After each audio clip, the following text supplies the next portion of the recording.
আমরা জানি ঠাকুরগাঁও এলাকায় এবং উত্তরবঙ্গের সীমান্তবর্তী এলাকায় সীমান্ত হত্যা একটি বড় সমস্যা। ভারতীয় সীমান্ত রক্ষী বাহিনী বাংলাদেশের নাগরিকদের নির্বিচারে গুলি করে হত্যা করে, বাংলাদেশের মানুষের মানবাধিকার হরণ করে।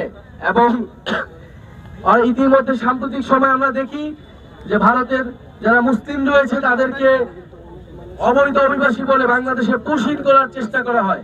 আমরা হুঁশিয়ারি দিতে চাই, এটা হাসিনার বাংলাদেশ নয়, এটা গণঅভ্যুত্থান পরে ছাত্র জনতার বাংলাদেশ। বাংলাদেশ পন্থীদের হাতেই বাংলাদেশ চলবে। ফলে এই সীমান্ত হত্যা যে কোনো মূল্যে আমরা বন্ধ করব এবং উত্তরবঙ্গের ঠাকুরগাঁও সহ অবহেলিত জেলাগুলো রয়েছে সেখানে কোনো ধরনের আঞ্চলিক বৈষম্য, অর্থনৈতিক বৈষম্য থাকবে না। শিক্ষা, স্বাস্থ্য, কর্মসংস্থান এবং তথ্য প্রযুক্তি এবং যোগাযোগ ক্ষেত্রে উন্নয়ন প্রয়োজন।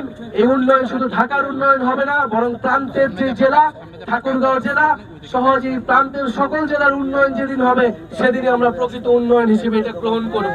বৈষম্যহীন গণতান্ত্রিক বাংলাদেশ, কৃষক শ্রমিকের বাংলাদেশ, সাধারণ মানুষের বাংলাদেশ, ইনসাফের বাংলাদেশ, মর্যাদার বাংলাদেশ, সেই বাংলাদেশের জন্য লড়াই করছে।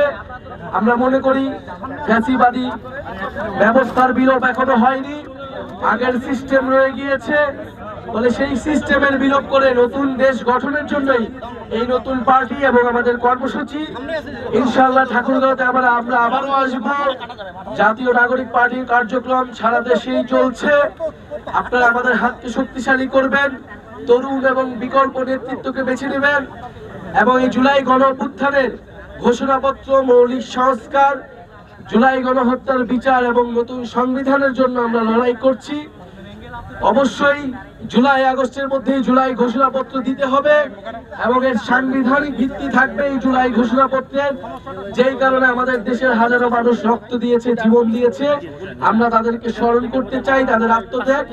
সেই আকাঙ্ক্ষার ভিত্তিতে বাংলাদেশ হবে।